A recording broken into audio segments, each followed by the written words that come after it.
Anything to add or delete? All those in favor? Any opposed? That's carried. And the public meeting minutes of April 30th, may I have a motion? Oh, so moved. Second. All those in favor, opposed, carried. Now we'll go to now we're going to go to public delegations. We do have one such delegation, Nathan Davidovich, a friend of transit. I've just joined him in now. Okay. Nathan, can you hear us? Hello. Nathan, we're on the public delegates item. We can hear you. You can hear me okay now. Oh, okay, because looks like the internet is down, or the TransLink internet is down, the TransLink page. Well, we can hear you, Nathan, so go ahead. You got 3 minutes. Okay, thank you very much, Chair and members. My name is Nathan Davidovich, and I wish that all the politicians and the public view the Voices of Burnaby podcast from yesterday with Mayor Mike Hurley and the CEO of TransLink. Maybe you should send it to all the politicians in BC so they have some understanding what's happening at TransLink. So as I said, I can't get the agenda on because it's not on. But I wanted you to continue to advocate for a new TransLink Act with the BC government. The BC legislature need to pass new or amended acts as soon as possible. There have been promises since 2017, and there are more promises about something in 2027, but I wouldn't hold my breath because too many promises were broken. You have to have an independent consultant produce recommendation on how the TransLink how TransLink plans should be changed in order to achieve the Clean BC targets, because you are not going to achieve them. And not just TransLink, but many municipalities and so forth are not going to achieve the Clean BC target because their plans that they have are not ambitious enough. And I would like you to add bus shelter to the local government funding program. I've talked to you about that so many times, and nothing has been done. BC Transit has a bus shelter program. It's just a matter of TransLink copying that program so we have more bus shelters for the public. Thank you very much for listening to me. All right, Nathan, thank you very much. Mike, we've got people in the waiting room. Can you take care of that? Or Carol? Sorry, yeah, that's okay. There's staff there to ready to speak to reports later on. So right. Nathan is the only public delegate. All right. Okay, so that takes us to the report of the chair. Chair West, are you with us here? I'm with you. Thank you very much, Vice Chair Brody, and thank you, colleagues, for being here. I'm looking forward to today's meeting because it actually includes a number of important progress updates on projects and services that we committed to through our Access for Everyone plan. And that report includes updates on the first 3 bus rapid transit corridors and the new transit service approved last year, which shows that we are following through on what we promised to our residents: more transit, better transit, and tangible progress now, not years down the road. But I will say plainly what I know many of us are thinking. The progress that we are reporting today is still not enough and not even close. Been very pleased to join leaders of the Toronto Transit Commission and Montreal's transit agencies in Ottawa, making a direct case to the federal government.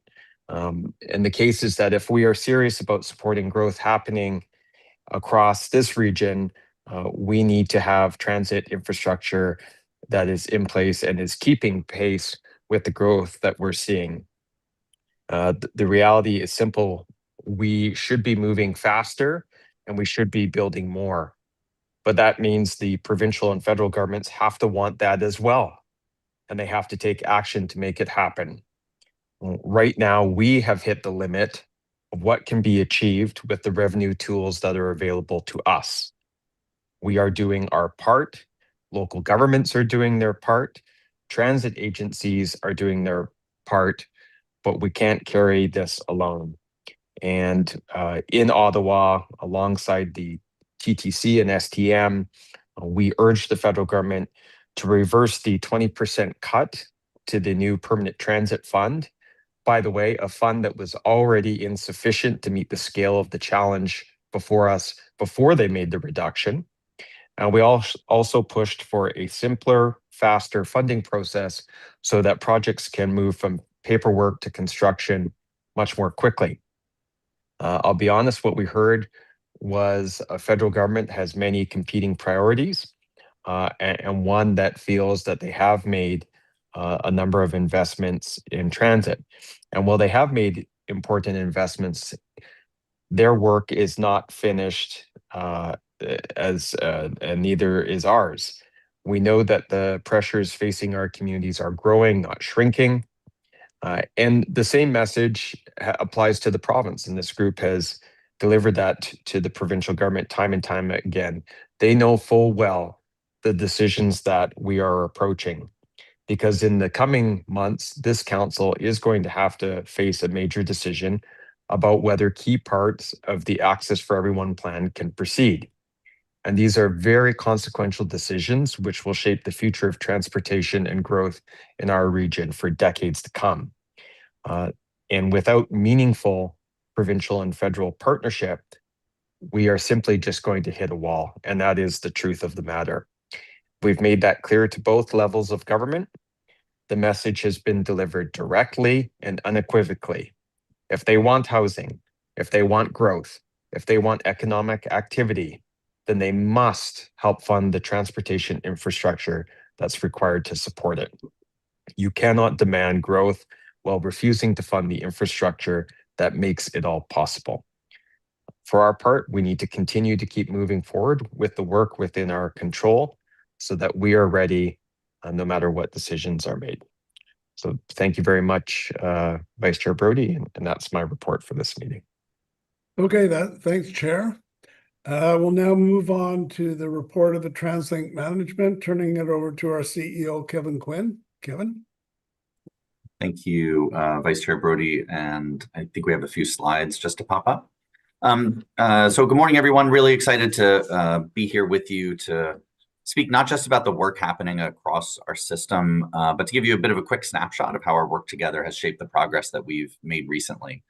It's not news to anyone in this room that municipalities across Metro Vancouver, all of you are managing a lot right now as communities continue to grow and evolve. And while each of you have your own priorities and local context, I think we really share a common challenge. You know, how do we continue building a region that remains connected, remains economically competitive and livable? And for me, that question really sits at the center of TransLink's work. And that's because, transit really is more than just a transportation service, right? It's essential infrastructure that keeps this economy moving. And we may live in different cities and different postal codes, but I think, as we know, the region doesn't actually work that way. Every day, people and goods are moving across our municipal boundaries, from Burnaby to the North Shore, from Maple Ridge to the south of the Fraser, and from Delton to Richmond, for example. And reliable transportation options really keep us connected and support economic activity across the region. And for many residents, we know that reliable transit is essential to daily life to get from one end of the region to the other. Nearly a third of Metro Vancouver residents, about 900,000 people, use the system every single week. That's why we're very focused on ensuring people can move reliably, efficiently, and affordably. Next slide, please. Through smart transit investments, we're supporting economic activity and delivering more for communities across the region. And further to last month's update, We continue to make very steady progress on implementing the 2025 investment plan, providing tangible improvements for customers and communities now. This summer, for example, we're adding service to respond to changing travel patterns and needs. We're introducing 2 new summer-only routes serving Campbell Valley and Golden Ears Provincial Park, along with a seasonal extension of the Route 181 to Belcarra. The 900 bike bus that's back again this summer too, making it easier for cyclists to reach Tsawwassen Ferry Terminal on Fridays, weekends, and holidays. And as we head into fall, this work will only continue. And I'm proud to say that we expect more than 3/4 of our investment plan service expansion to be implemented by this September. And whether it's more seasonal service to get to summer destinations or new routes to get to industrial and manufacturing hubs, we're making it easier for people to move around the region. Next slide, please. I think it's always important to remember that public transportation is just one piece of the puzzle to build a thriving region. As you know, we support bridges and roads and sidewalks and infrastructure in all of your communities. And TransLink has delivered nearly $1.2 billion across more than 900 infrastructure projects since 2017 through our local government funding programs. We're putting forward nearly $174 million this year alone directly into infrastructure projects in your communities that reduce congestion, enhance safety, and improve travel times. Everything from structural bridge repairs to bus speed and reliability enhancements. Recently, we've invested in some great projects like the Burnaby Lake Overpass, sidewalk installations near the site of a future elementary school in the city of North Vancouver. And we've helped other busy corridors like Fraser Highway in the township of Langley. And just last week, we announced a $37 million contribution to critical seismic upgrades on the Cambie Street Bridge, really ensuring this vital crossing can continue safely moving more than 13 million vehicles every single year.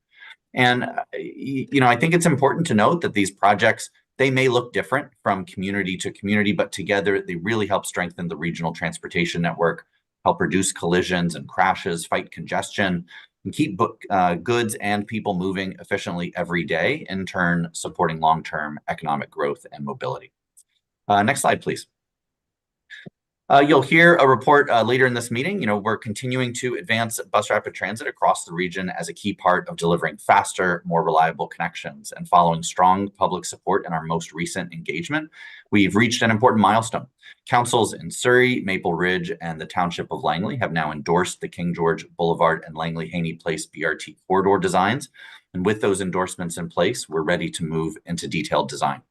At the same time, work is progressing on the Metrotown to North Shore corridor, where we're refining route alignments and design options. We recognize that these communities are dealing with congestion issues today, and they can't wait for long-term solutions alone. That is why we've accelerated delivery of the R2 extension, which will begin service this September. And that's why we're continuing to pursue near-term improvements to better connect the North Shore. The reality is that different corridors require different solutions. And right now, BRT really stands out as the most practical, cost-effective way to deliver rapid transit to more communities sooner. And in talking with businesses and residents, the message has been really clear for us. People want better service sooner rather than later. BRT is the fastest way to relieve congestion and improve how people move across the region. These projects are ready to move ahead. We have the support of the community and the municipalities around this table. Now, what we need is financial certainty so we can get shovels in the ground as soon as possible. Next slide, please. This brings me to the importance of long-term planning, certainty, and stable funding. As you heard from Chair West earlier, we just returned from a successful trip to Ottawa, where we had a number of productive conversations with our counterparts from other transit agencies, with elected officials and policymakers on Parliament Hill. And it was a packed agenda that included meetings with Minister Robertson, Minister McKnight, PMO, Pacific Liberal Caucus, the chair of the Finance Committee, and many others. And what we heard really reinforces something we've known for a while, which is that planning for a resilient future with infrastructure that meets the needs of our evolving region will require long-term, stable, predictable, and funding and strong regional partnerships. That kind of stability allows transit agency and local governments to plan beyond just short-term cycles and continue building systems that support growing communities, and it reinforces the economic benefits of transit that are shared across all levels of government. I just want to note that in closing, we're planning for the future. We also have so much to deliver today. And in just a couple of weeks, we'll be welcoming the world to Vancouver for the FIFA World Cup. This is a big moment for the region. It's a moment that I want to assure you that we're ready for. Transit will be the best way for tens of thousands of visitors to get around Metro Vancouver, and our work will reinforce the value of sustained investment in regional transit infrastructure and operations over the long term. This Mayor's Council plays such a critical role in helping shape the future of mobility across the region. Thanks again so much for your partnership and your time today. Happy to answer any questions you may have. Thanks. Thanks, Kevin. Any comments, questions? All right, someone want to move receipt? Moved and seconded. All those in favor, post carried. That brings us to the consent agenda. We've got the items 5.1, 2, and 3. Anybody wanting to take something out of there? Mayor Locke. Thank you. I would like to take 5.1.1 out, please. All right. Anybody else? All right. So I'll have a motion on 5.1.2 and 3. May I have a motion? So moved. Moved and seconded. All those in favor, post carried. 5.1.1. Mayor Locke, did you want to address that? Thanks, Vice Chair Brody. I appreciate the moment. I just think that, right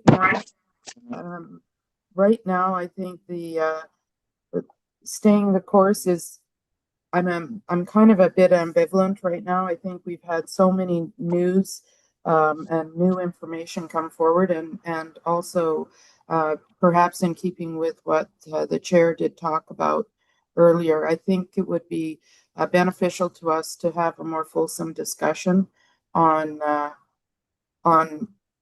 Transport 2050 Access for Everyone plan, just because I think it's time we took a refresh, a relook at, make sure that's still where we want to be. So I guess my ask is that we move it and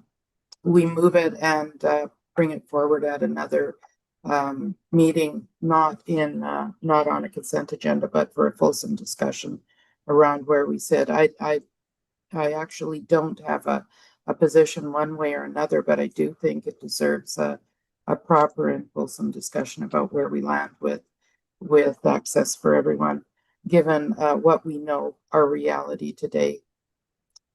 So that's my ask, is that we put it to another meeting as a fulsome discussion.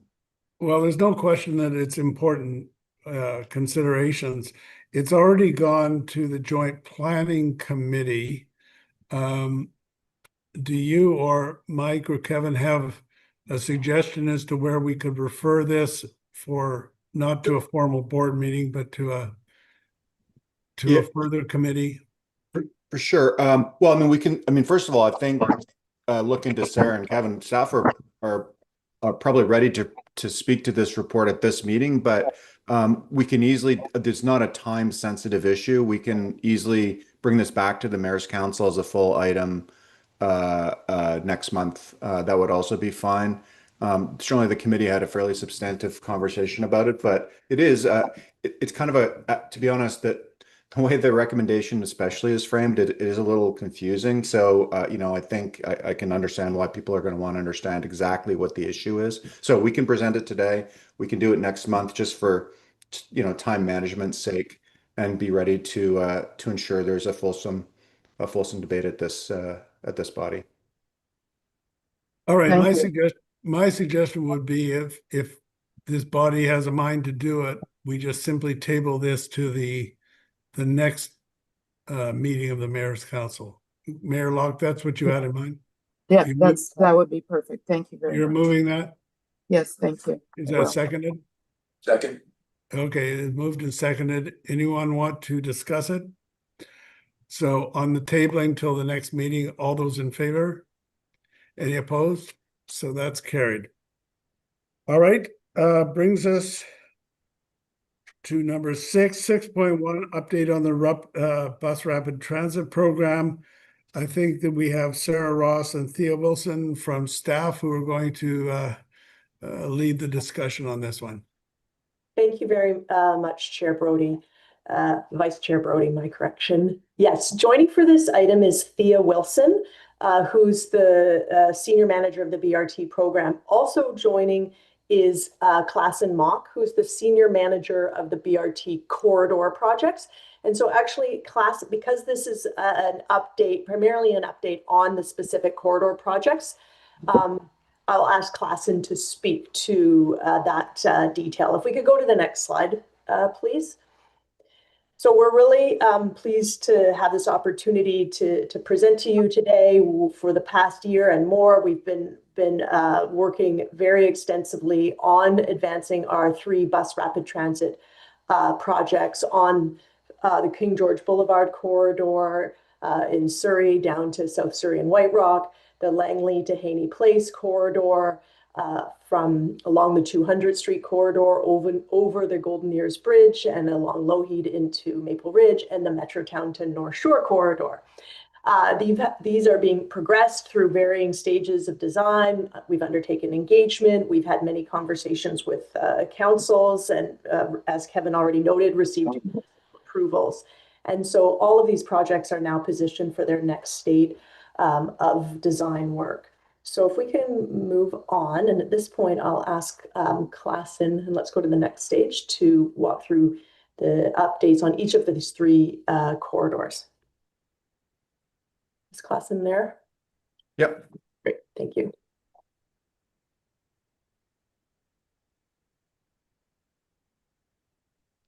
Go ahead. Klassen, we can't hear you. Looks like you're not muted. I wonder if you need to choose a different microphone.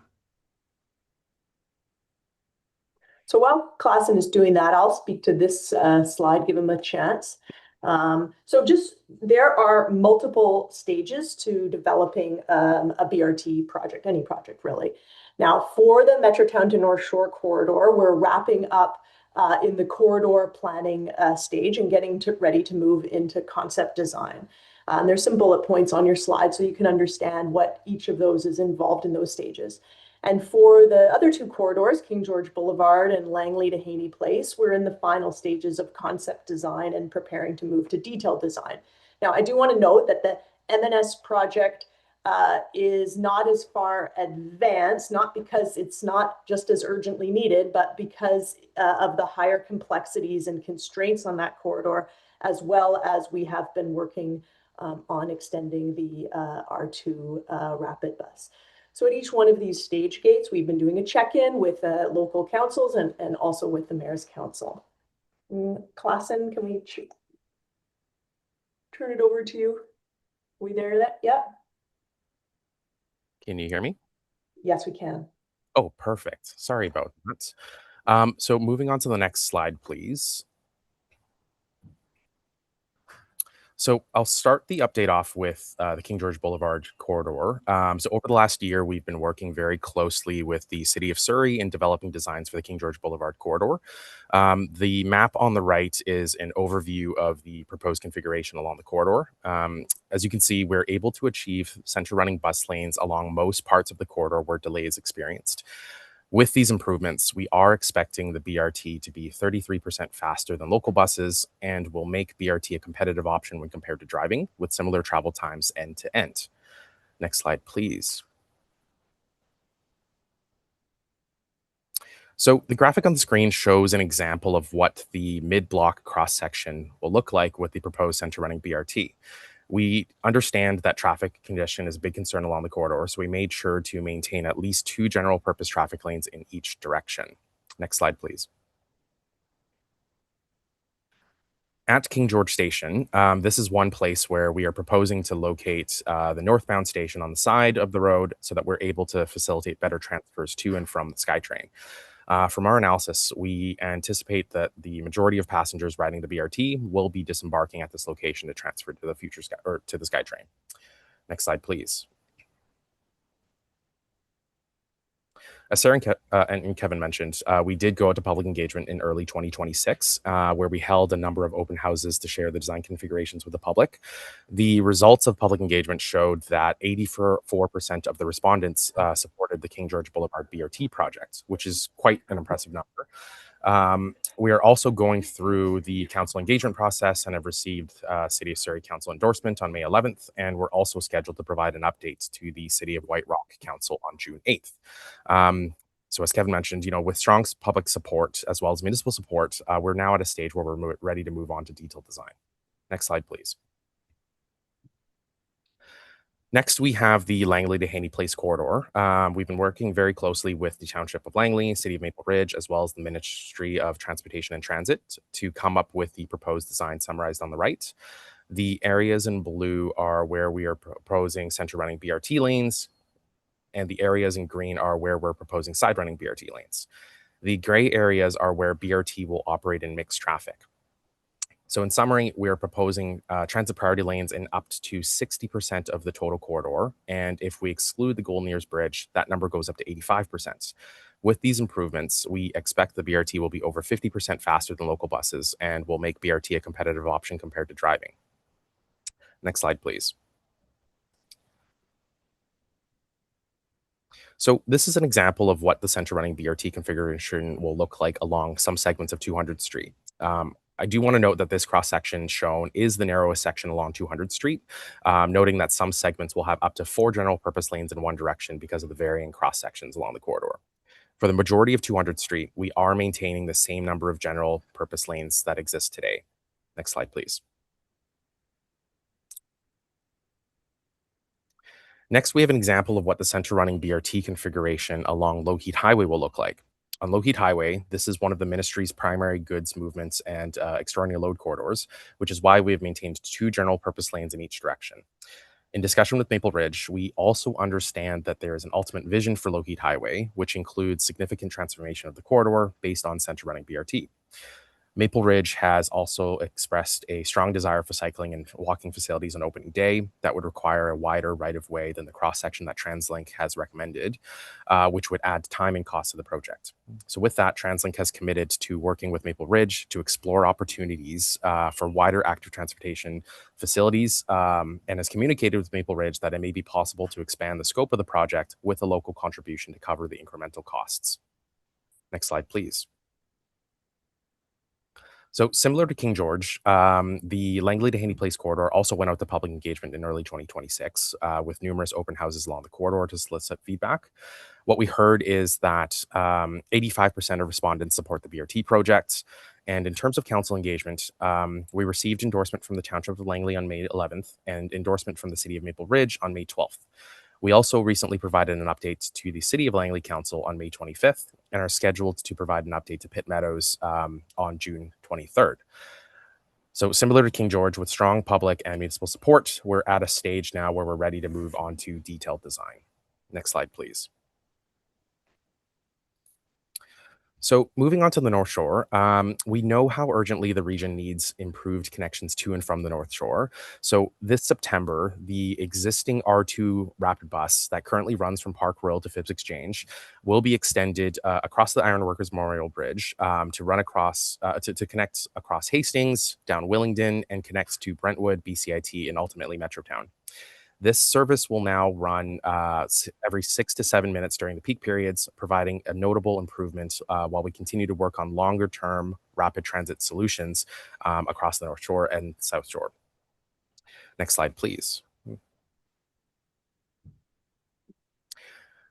Next, let's talk a bit about the Metrotown to North Shore BRT. So this project is currently nearing the end of the corridor planning phase, where we've been working closely with the various municipal partners, the ministry, as well as First Nations partners to determine what types of transit solutions are feasible on the corridor.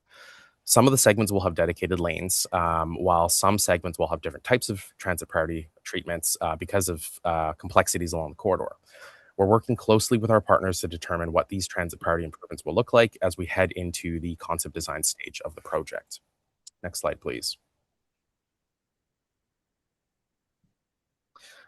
Last but not least, we are progressing the design and implementation of a station prototype. The prototype will allow us to confirm some of our design assumptions, test out some of the systems proposed, and learn more about how to optimize design and construction of the stations.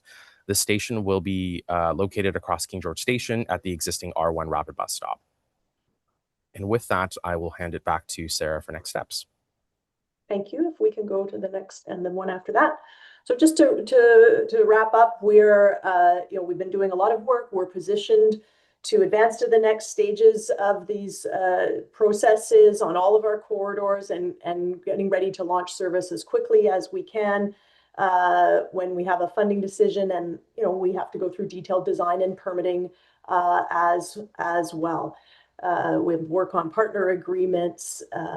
But we continue to maintain, have strong municipal support, and that will be absolutely critical to implementing all of these projects. And so we're appreciative of the support we've received so far, and we have great partnerships. And so with that, we are happy to take any questions that you may have. All right, thank you, staff. Any comments or questions from anybody? Okay, we'll go to Councillor Dominato. Yes, good morning, and thank you for the update. It's appreciated. I do have a couple of questions. I'm relaying them on behalf of our staff in the context of the planning for the Metrotown North Shore BRT. Some of the questions that have arisen through discussions with our staff is that, well, right now, appreciating the R2, that rapid expansion is happening. Only a small portion of it is in Vancouver, adjacent to Burnaby. But question has arisen about the planning process for the BRT and whether we should really be looking at, and how this is how it was articulated by our staff, is that typically that the ridership has been demonstrated for the R2, and that I guess the way I put it is thinking much longer term. Do we think really BRT is the best solution for this corridor? As was noted in your presentation, it is quite complex. And like Chair West, we just came back from meetings with the federal government in Ottawa and had an extensive discussion with the Minister of Transport about the future of the port. And so we've got the port context, the shipping context in the area, obviously the bridge and the freeway. But whether it makes sense to be focused on advancing BRT without doing a broader, the full kind of rapid transit study for the corridor. And so I'm curious if you could comment on that. I think there's some valid points coming up from our staff in terms of the medium to long term, especially with not having all of that data with the R2 and the R2 expansion. Effectively, the BRT would replace, and whether it's really the right mode, and why not do a full study of the corridor. And also, I just will note in the context of the downtown portion of East Hastings, that corridor, we are starting to look at that as a city because we're seeing increasing collisions and pedestrian intersects. And also we're seeing that with buses as well in that corridor because of a significant number of people on the downtown east side as well. So just curious of your comments on that. Thank you very much for your question. So we are doing that long-term study. We have a three-pronged approach on the corridor connecting to the North Shore. The first is recognizing the urgency of the need. What can we get out as fast as we can? And that's the rapid bus extension going in place in September. The second has been, well, let me go to the third. The third has been, what is the ultimate rapid transit solution for the North Shore? And that is a study that we are going to be undertaking and we have already begun. A part of that is looking at a BRT. And we know that a BRT, it might be the ultimate solution, but it's for sure a medium-term solution, something that could be an upgrade to the R2, a real improvement, leveraging the infrastructure that we have today in terms of the road network and the existing bus network and our existing bus facilities, while we also look at what the ultimate long-term solution, because I think a solution that is not using the road infrastructure, so a grade separated or a rail solution, particularly given the complexities, particularly between, it includes a water crossing, is something that is a very not something that could be achieved within the next 5 years. And we know how much the North Shore needs something much sooner than that. So they're not mutually exclusive. This is true for all corridors. And this is how we have advanced rapid transit overall in our region. You start with a local bus, then you move it up to a limited stop service. Then you get transit priority in place with a rapid bus. You build ridership, you evolve your community, you have development. And over time, a BRT can be in place for a while, and then it can get upgraded over time to a rail solution if that's what's seen as the most appropriate. Mhm. No, I appreciate that. Thank you. All right. I have just a couple more quick questions, if I may, Chair. It's just appreciating that. Would it be possible to obviously with the expansion going in place in September, that next year that we're able to get data in terms of capacity ridership and what that's looking like? I don't know what increments you do that on, but whether 6 months or a year's time. And then secondly, would it be possible to have a confidential memo prepared for mayor and council on this subject? Because I think of the municipalities, we're not getting a presentation made prior to the election, but if we could get a confidential memo on that subject, that would be really helpful. Yes, we can provide, we monitor our ridership on a daily basis. Maybe not quite at the individual route level, but we can absolutely provide updates to this body on what the ridership is of these services. And I'll follow up with you about the other information that you're looking for. Fantastic. Thank you. All right. May I have a motion to receive? Moved and seconded. Further discussion? All those in favor? Any opposed? That is carried.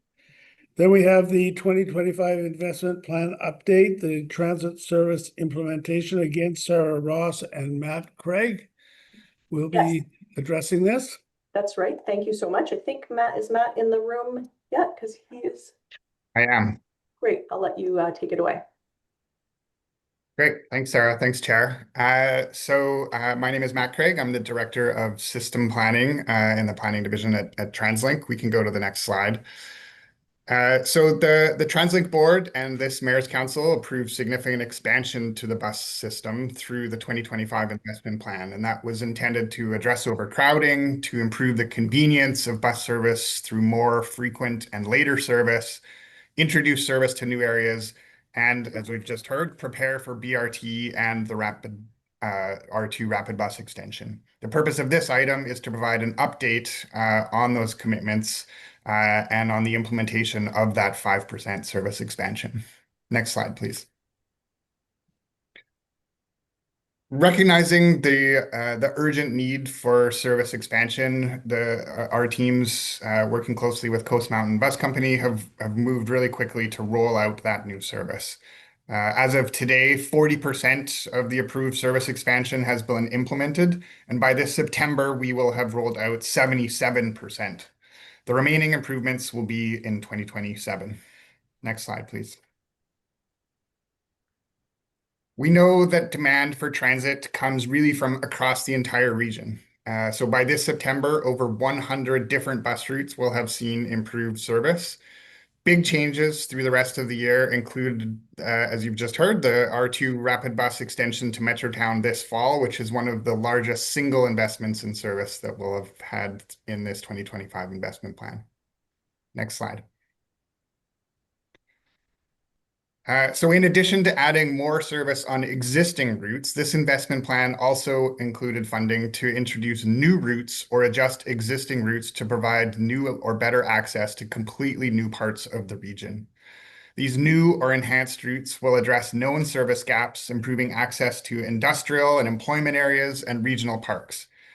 Introducing these new services requires some additional work that includes community engagement, confirming operational feasibility, and if needed, working with local government staff to install required infrastructure, things like bus stops and sidewalks.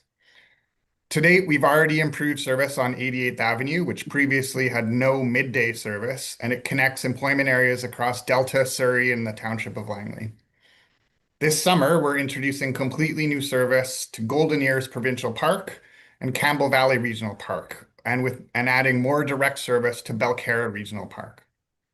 This fall, we're really excited to be introducing service to one of the largest industrial employment areas without any transit access, Gloucester Estates.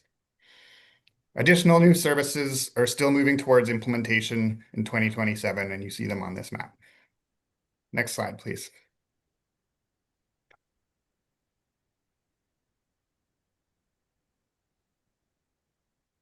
Looking ahead, expansion is going to continue into 2027. And beyond that, we recognize there remains significant transit needs across the region, extending beyond what the current plan addresses. As this further progress on achieving our regional goals and the priorities in the Access for Everyone plan depends on securing new funding through future investment plan. I'll leave it there. Happy to answer any questions. All right. Anybody have any comments or questions? Do you want to go back, take off this slide, and we'll go back to the full screen? Thank you. All right, may I have a motion to receive? Moved and seconded for the discussion. All those in favor, opposed, carried. So our next public meeting is June 25th. And I'll have a motion to adjourn. Moved and seconded. All those in favor, opposed, carried. Now, I think, Mike, correct me if I'm wrong. I think we're to stay on this Zoom call